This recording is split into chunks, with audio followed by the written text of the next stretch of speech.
Bonjour à tous, je suis Ozan Kurtbey. Bienvenue à tous sur ma chaîne d'astrologie. Me revoilà à Dunk. Oui, pour les commentaires astrologiques hebdomadaires. Exactement, les commentaires astrologiques. Les amis, en ce moment dans le ciel, c'est assez mouvementé. En fait, c'est toujours mouvementé là-haut. Le ciel est toujours mouvementé. Cependant, le mouvement cause des pertes, à cause du mouvement aussi.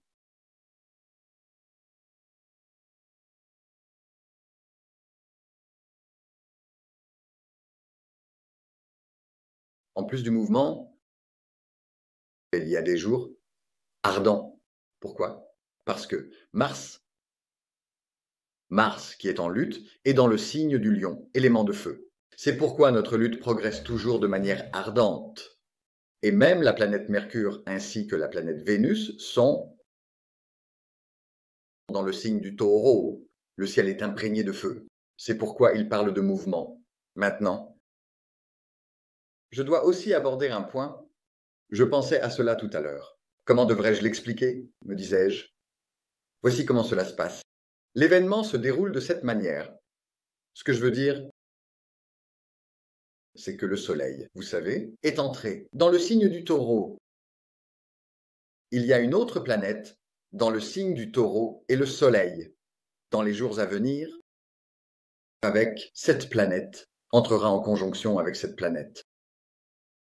Et lorsque l'étoile solaire entre en conjonction avec une planète, elle transmet toute sa puissance, toutes ses caractéristiques de manière dominante à cette planète. Dans ce cas, nous ressentons cette planète plutôt que le Soleil. Maintenant, l'affaire dépend déjà de quelle planète il s'agit. Dans le signe du Taureau, vous savez qu'il y a une planète, Uranus à 26 degrés. Cette planète Uranus nous a fait vivre dans le signe du Taureau la pandémie de Covid. Elle nous a fait vivre la pandémie de Covid.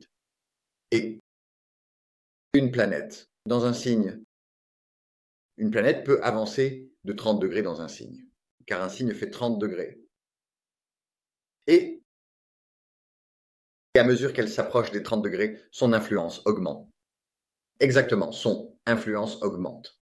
Et dans cette situation, pensez à son influence entre 13 et 26 degrés.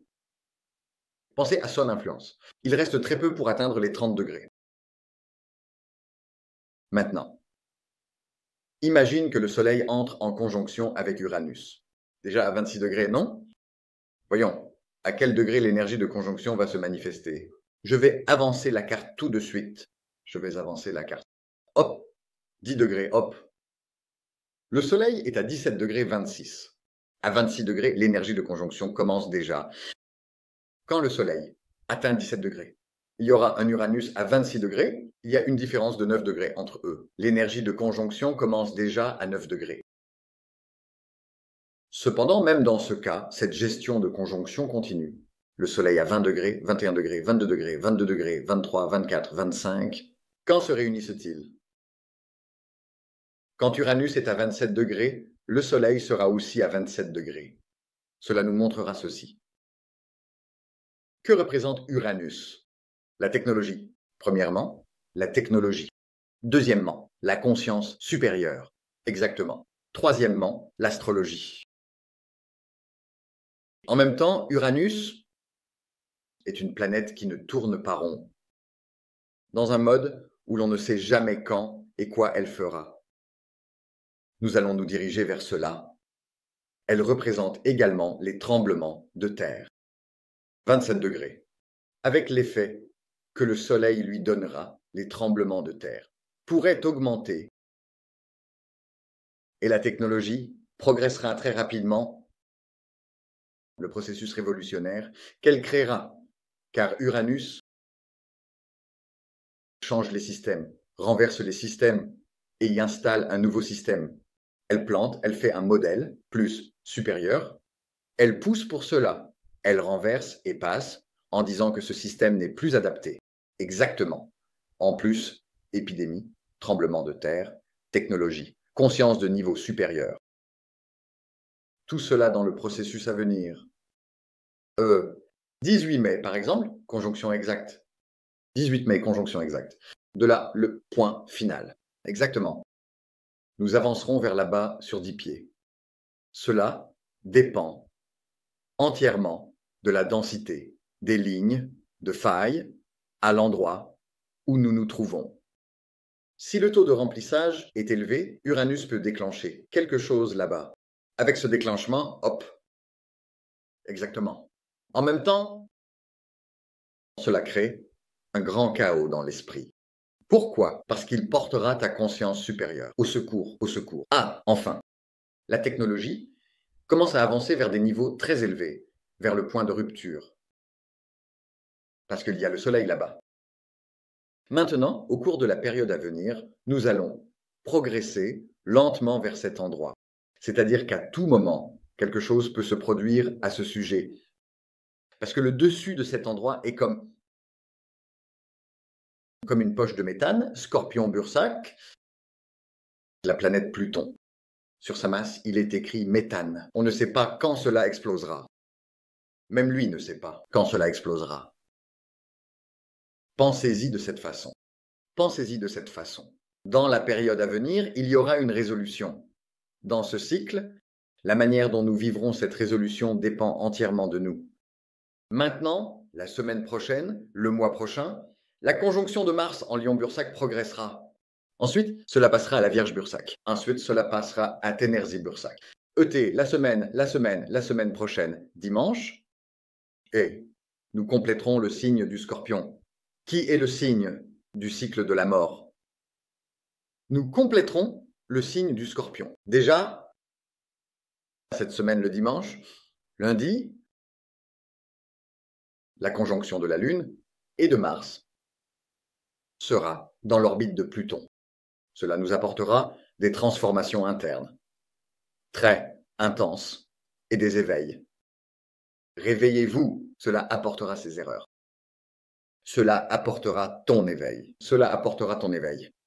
À partir de cette semaine, nous entrons dans une semaine où il y aura des fréquences très élevées et où chacun devra se surpasser avec ses fréquences. Et c'est une semaine qui va vers la transformation des équilibres. Je vais déjà expliquer cela en astrologie. Maintenant, cette semaine est une telle semaine. Et nous avancerons pas à pas vers la conjonction d'Uranus et du Soleil, Mercure en bélier, Vénus en bélier. Il y a quelque chose qu'on appelle la honte. Neptune en bélier, déjà à un point qui permet une prise de conscience spirituelle maximale.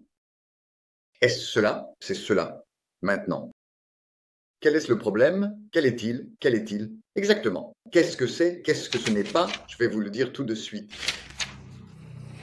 Le soleil, le signe et l'ascendant. Bélier, la semaine prochaine, la maison numéro 5, la maison numéro 6 et la maison numéro 7. La maison numéro 5, le point que vous créez avec votre propre créativité. La maison numéro 6, organisez cela et c'est la semaine pour porter cela à des événements très sérieux, cher Bélier. Vénus, dans votre première maison. Mercure, dans votre première maison. Le Soleil, dans votre ancienne deuxième maison. Et dans la maison des valeurs, se prépare à une conjonction majestueuse. ET. Ce cycle, le cycle de la Lune, fera un tour de plus. Après cela, nous nous dirigeons vers la conjonction. Là, dans votre maison des valeurs, il y aura un point de rupture. La partie réactive à ce point de rupture cette semaine, tu dois la déclencher. Tu dois la déclencher cette semaine, que ce soit dans la vie privée ou professionnelle. Je ne te conseille pas d'être trop protecteur, parce que Saturne est dans la 12e maison.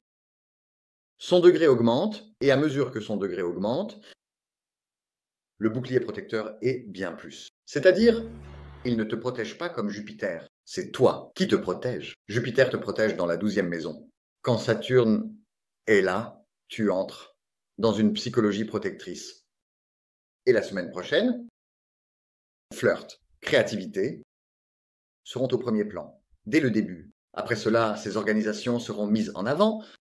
Après les organisations, tu te diriges sérieusement vers une transformation d'équilibre, et cette transformation d'équilibre, la semaine suivante, Uranus et le Soleil commenceront lentement à atteindre un point de rupture. Parce que la raison, dit Pluton dans la 11e maison, tu dois t'élever. L'élévation est nécessaire. C'est pourquoi tu dois bien évaluer cette semaine, alors que Vénus et Mercure sont dans la première maison et Mars dans la 5e maison. Tu dois en tirer le meilleur parti. L'aspect inverse de Pluton, dans la conjonction actuelle de Mars et de la Lune, t'affectera considérablement. Cela va pousser tes limites. Avec ces limites, vers quel point de rupture te diriges-tu? Je ne peux pas le savoir. C'est quelque chose qui te revient. Se réveiller ne sera pas un point de rupture, ce sera plutôt une compression. Et cette compression te mènera déjà inéluctablement. Tu iras vers l'éveil en te débattant. Mais tu dois y aller. Il n'y a rien à faire. Si j'étais toi, j'irais là-bas volontairement. Exactement. Et l'affaire dépend de ton imagination créative. Réfléchis jusqu'où tu peux la pousser en l'utilisant. Tu peux innover. Mayday, mayday, chers entraîneurs. Passons maintenant aux taureaux. Chez les taureaux, les choses sont différentes. Chez les taureaux, les événements sont différents. Les événements consistent à se concentrer pleinement sur certains objectifs et avancer dans cette direction. Pousser dans cette direction. Tourne, tourne, tourne. Cela dépend de comment tu peux l'ouvrir, monsieur. Pluton est dans la maison numéro 10, mon ami. Exactement, Pluton est dans la maison numéro 10. Il va pousser à partir de là. En outre, Mercure est dans la maison numéro 12. Traite-le de manière linéaire. Si tu essaies de le traiter analytiquement, tu causeras des problèmes. Tu te causeras des problèmes tout seul, parce que Mercure est dans la maison numéro 12, qui est le maître de la maison numéro 12. Poisson. Qu'est-ce que poisson? Un petit poisson? Domaine. Si vous utilisez Mercure de manière analytique, le psychisme vous causera des problèmes. Laisse l'analyse et concentre-toi directement sur tes intuitions. Parce que si tu travailles de manière intuitive là-bas, ce sera beaucoup plus productif. Vénus essaie de faire des complétions là-bas et concerne les réactions spontanées. Parce qu'il y aura des réactions spontanées, c'est une semaine où les événements dans les relations personnelles et les affaires secrètes se manifesteront davantage à l'avance. C'est pourquoi tu pourrais vouloir mettre les points finaux. Fais attention de manière spontanée. Fais attention à la santé aussi, car tu agiras spontanément. Mais si ton ascendant est taureau, tu te retiens, te retiens, te retiens, et cette fois, cela affectera ton estomac. Il n'y a rien à faire là-bas. Moisse. Commence dans la maison de la sécurité, la 4e maison. Mars pense à comment cette ambition peut exploser de là. C'est pourquoi fais particulièrement attention à la santé, cher taureau. Je vais équilibrer jusqu'à l'intérieur de toi. Cette Vénus. Jamais tu cours après Vénus. Je vais équilibrer. Jusqu'où vas-tu équilibrer? Ton corps a aussi une limite de patience. Après cela, Lune. Quand elle passe dans la 5e maison, Vierge, laisse toute ta créativité s'exprimer là-bas, mon ami. Parce que tu es taureau, ta créativité est à son apothéose. Quand la Lune passe en Vierge, il y a la créativité de la Vierge. Combine le 10 avec le 10. Utilise le Pluton en haut. Évalue bien Saturne dans la maison numéro 10 avec des ressources externes. Et le Soleil dans la première. Maison, Uranus est aussi là. À la fois liberté, à la fois éveil et prise de conscience. Ne remarque pas. Après avoir pris conscience, c'est la semaine pour agir en conséquence. D'abord, prends en conscience. Exactement. Après avoir pris conscience, prends conscience de l'événement. 1. Prends conscience de l'événement. 2. Prends conscience de la rancune.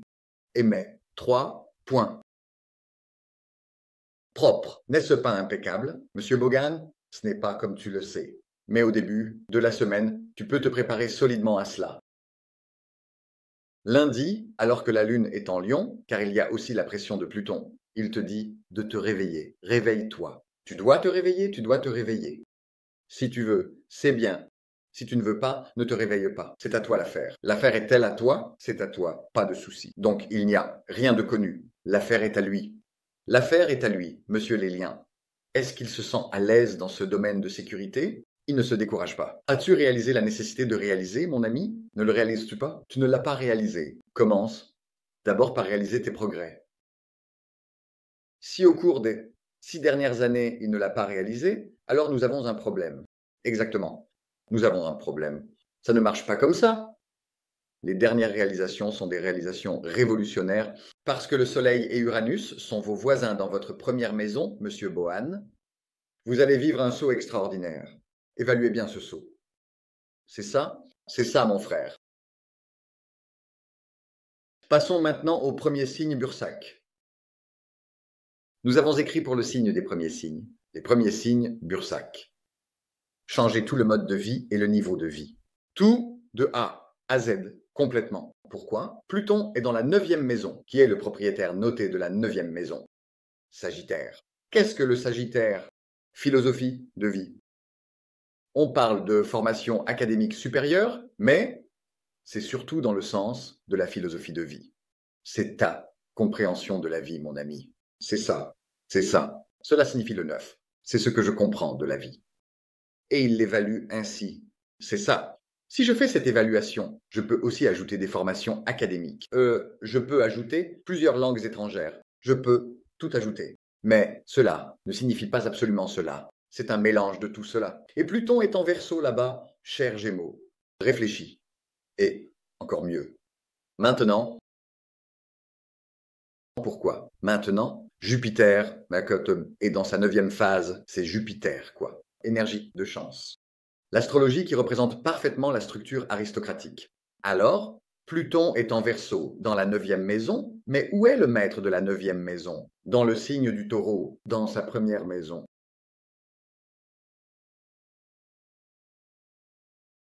Cela signifie 4 fois plus de chance. Les perles rares, tu es 4 fois plus chanceux. Cela te donne plusieurs possibilités et tu passes la puissance de Pluton dans une maison chanceuse. Mets ta main sur ton cœur, il y a quelque chose qui s'appelle la décence. Non, et aussi sur Vénus, sur Mercure, dans un endroit, comme un champ de bataille. Dans le signe du Bélier, dans ta 11e maison, il s'agit de ressources venant de l'extérieur, c'est-à-dire que des événements spontanés, solides, se dirigent vers toi. Là-bas, tu dois établir des connexions en fonction de l'ascendant Gémeaux, mais en faisant cela, fais attention, parce que le Soleil sera avec Uranus dans ta 12e maison, dans ce point sombre là-bas.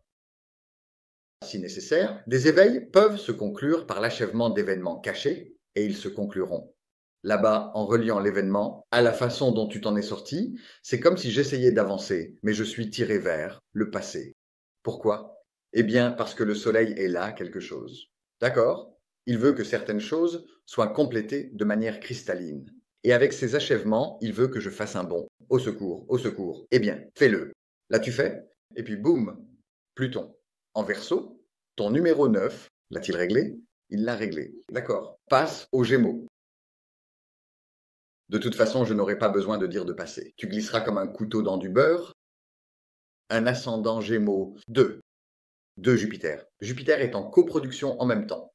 Pluton en Verseau, dans ta maison de Jupiter. Eh bien, Jupiter est dans la première maison de Nazar. Assure-toi juste de réussir cela. Résous-le, garçon. En fait, cette semaine, tu peux nourrir des ambitions concernant ce que tu as en tête et les personnes proches de toi, avec la force que Saturne te donne en haut, dans ta propre maison. Eh bien, en prenant de là, tu entreras dans la maison de la sécurité, celle où se trouvent aussi tes ancêtres. Là, tu rassembleras tout et accumuleras toute la force. D'abord, les frères et sœurs proches, tu combines tes idées avec les siennes. Ensuite, tu rassembles tout. Tes propres ancêtres et tes propres talents. Cela signifie le numéro 4 ici. Là, tu combines et unifies. Ensuite, avec un énorme coup de poing. La Lune est en Balance. Un grand pas, lui-même, claqué, donne l'enthousiasme. donne l'enthousiasme. Mais pour cela, il faut d'abord clore certains comptes du passé, ferme-les. Ensuite, aide monsieur les affaires. Est-ce cela? C'est lourd, lourd. Venons-en, maintenant. Les signes du cancer. Sur le cancer. Monsieur. Les cancers, votre. Cette formidable conjonction provenant de sources extérieures sera un... Ce sera ton réveil. Ding. Maintenant, ça coule, hein? Le Sunshine D jouera. Hein? Juste quand ça se termine, hein? Le soleil? Hein? Le soleil. Hein? Le soleil. À laquelle dois-je répondre? Hein? J'ai aussi une routine, n'est-ce pas? Il y a quelque chose qu'on appelle la honte. J'ai aussi une routine. Parce qu'Uranus, hein? Le soleil. Hein? Avec lequel dois-je courir? Avec un 2. Avec le protocole, n'est-ce pas? Avec un 2. Accélère et avance. Pourquoi? Parce qu'Uranus, dans le transit où je me trouve, qui Uranus gouverne-t-il? Verseau. Où suis-je? Pluton? Dans le Verseau. Où? Où est le Verseau? Où est le Verseau? Il est aussi dans la 8e maison. Qu'est-ce que c'est? Gérer les ressources des autres. Tu vas gérer ces ressources et en même temps, de nombreuses opportunités vont commencer à apparaître. Tu vas essayer de tout gérer en même temps. Où est la Lune? Dans la 2e maison. Nous commençons la semaine ainsi, dans la maison de tes propres valeurs. Elle commencera dans la maison de tes propres valeurs. C'est une grande opportunité. Pluton. Mars, 2e et 8e maison. Tu as le pouvoir de tout combiner, parce que tu es le corps cardinal de l'eau. Le mouvement intuitif est en cours, game over, pour les autres événements, pour les autres personnes. Relis tous tes mots, un par un. Aujourd'hui, connecte-le en toi, connecte-le, pour qu'ensuite, tu puisses prendre cela aussi et continuer à le connecter. Que se passe-t-il? Je dois d'abord digérer cela et l'organiser dans mon esprit. La maison numéro 3. La maison numéro 3. Es-tu revenu? Frère, tu es revenu enfin à ta propre maison. En parlant de ta propre maison, en fait du signe de la Vierge, en fait du signe d'Athéna. Mais comme tu es le propriétaire de la maison numéro 4, Cancer, je dois digérer tout cela, avec mes ancêtres et tout en moi. Ai-je digéré? As-tu gardé cette énergie en main, frère? L'as-tu gardée, papa? Exactement. La Lune est-elle passée au Scorpion? Ah, dimanche prochain. Donne l'enthousiasme au numéro 5. Pourquoi? Avec Mercure et Vénus dans ta maison numéro 10, il faut bien évaluer cette opportunité. Lentement, étape par étape, montagne par montagne. Passe un étage, laisse le propre. Passe le 2e étage, laisse le propre. Passe le 3e étage, laisse le propre. Jusqu'à la conjonction Uranus-Soleil. Quand? Le 18 mai. La semaine prochaine, tu dois commencer cela. Il n'y a pas grand-chose. L'affaire, c'est le magasin. Dans ta vie privée aussi, comme Vénus. Et dans ta maison numéro 10, les personnes qui t'apportent quelque chose. Quiconque doit t'apporter quelque chose. Sinon, il dit, pourquoi?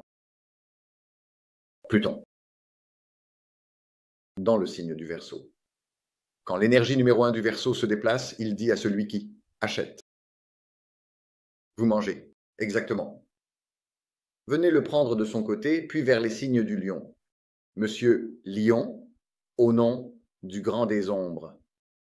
Vous êtes au milieu du pont de Syrah. Désir, désir, sois patient. Hymne, la Lune, en conjonction dans la maison numéro 1 là-bas. À ce moment-là, Pluton, de la constellation du Verseau vers sa maison numéro 7, une ligne 1-7 en ce moment. Comment? L'apocalypse rouge éclate. L'ascension dans la vie du lion de Bursac. Alors, où est la fameuse conjonction? Dans ta maison, numéro 10, dans la maison de la carrière, des sauts soudains et des sauts solaires, calculés comme le saut d'Uranus. Nous allons vers la conjonction Uranus-Soleil. Il y a une fin là-bas. Uranus-Soleil, dans ta maison, numéro 10. Mais tu dois traverser ce pont de l'épreuve, parce qu'il y a Pluton là-bas. Pluton va lentement transformer ce cycle. là-bas. Dis, dis, avec des explosions. Mais c'est la vérité. En fait, c'est ça. Tu avanceras en conséquence. Il est aussi dans ta maison numéro 7. Affaires sérieuses, relations sérieuses. Où sont Mercure et Vénus? Dans ta maison numéro 9. Ta compréhension de la vie communicative, matérielle et flirtante. Et confortable. Ton style de vie, ta compréhension de la vie va vers un changement à 180 degrés. Droit. Droit, droit, droit. Alors, la naissance d'un tout autre lion. La semaine prochaine, cela commence déjà dans ta maison numéro 1. Espace de vie. Ça commence de là. Tes valeurs sautent de là. Quelles sont tes valeurs? C'est entièrement lié à Pluton. Si tu as pu te réveiller, si tu as pu passer à la conscience supérieure, quelles sont tes valeurs? Quelles seront-elles? Si tu as pu passer, quelles? Parce que Vénus avec une virgule pour toi, cela. Où sont-ils? Dans ta maison numéro 9. À côté de qui? À côté du taureau? Qui le taureau gouverne-t-il? La maison numéro 1. L'espace de vie, la compréhension de la vie. Enfin, démolit tout avec l'environnement et les frères et sœurs. De A à Z, vers une transformation vers les racines. Mais cela commencera par toi, cher lion. Cela commencera par toi. Clac, clac, clac, clac. Imagine que cela se casse à 20 seuils. Tsk, tsk, tsk, tsk, tsk, tsk, c'est. Tu diras probablement que ce doigt est parti. Emin Aslan, au moins, laisse-moi faire la prière funéraire pour le doigt. Non, il s'est cassé au moment où il a dit clic pour la dernière fois, quelque chose comme ZZ apparaîtra. Et en plus, c'est numérique. Pourquoi? Verseau, numérique. Il faut exploiter de manière extraordinaire Jupiter dans la maison numéro 11. Avec des ressources externes, tu l'as exploité, n'est-ce pas, impeccablement? Parce que c'est aussi dans la maison des ennemis ouverts et de la gestion des ressources des autres. La transformation émotionnelle, l'union de l'ego dans la maison de l'union avec l'autre est présente. Il te développe avec une telle discipline solide que cela semble comme s'il allait prendre une partie de toi-même. Mais en réalité, il ne part pas. En fait, tu grandis. En réalité, tu passes à un niveau supérieur. Niveau supérieur. Oh, attends. Passons maintenant aux vierges. Les vierges. Chère vierge. Chère vierge. Statune dans la maison numéro 7. D'accord. Où est la grande conjonction? Devine quoi? La conjonction Uranus-Soleil. Dans ta maison numéro 9, Mayday, Mayday, Mayday, Mayday. Le propriétaire du dimanche, Jupiter. Où est-il? Dans ta maison numéro 10, dans la maison de la carrière. Il y a une transformation et une ascension énorme dans la maison de la carrière. Pluton. En plus, tu agrandis l'organisation dans ta maison numéro 6, plus Jupiter te soutiendra fortement en haut. Et Uranus, la conjonction avec le Soleil te pousse vers une transformation de mode de vie énorme, avec des opportunités soudaines pour monsieur, madame Vierge. Mars est actuellement dans ta maison numéro 12. Il te permet de te reposer et de mettre en avant tes compétences de gestion tout en luttant contre les événements passés et en rompant les liens là-bas. Exactement, il te permet de rompre les liens là-bas et te conduit vers une illumination. Au secours, au secours, au secours, au secours. Dans un sens mignon, tu te diriges vers une illumination énorme. Par exemple, la 3e semaine. Tu peux vivre le sommet de cette illumination au début de la semaine avec ses complétions. Adank. En passant par là depuis Aibachak, tu peux percevoir la pure réalité. La pure réalité. Tu peux comprendre la pure réalité de comment toutes ces planètes essaient de te conduire vers un certain style de vie. Pourquoi? Parce que le verset est-il passé par le signe de la Vierge? Vers la mystérieuse et fascinante constellation des intuitions Est-il passé à la constellation dirigée par les intuitions? Parce que tu seras en première position, tu pourras ressentir tout comme un couvercle. Quand tu ressens cela, déjà, tu diras que le lion soit satisfait de Saturne. Que le lion soit satisfait de Saturne. Que Saturne dans ta 7e maison soit satisfait. Il m'a permis de voir ces jours. Au secours, au secours. As-tu finalement compris cela? As-tu passé à la lune en balance? À tes valeurs. Tu verras lentement comment tes équilibres de valeurs se déplacent vers le point que tu mérites. Quand tu verras cela, ensuite la lune passera en scorpion. Ouais, arrivederci. Exactement, les vierges. Père, arrivederci. Merci, je m'éclipse. C'est ça? C'est ça? Le voyage t'attend. Je suis vierge. Cours, voyage. Je représente les petits voyages. Dans ce cas, il n'y a rien à faire. Les organisations te saluent. C'est tout. Merci beaucoup les amis. À la prochaine vidéo. Je suis Ozan Kurtbey. Je dis arrivederci. Merci.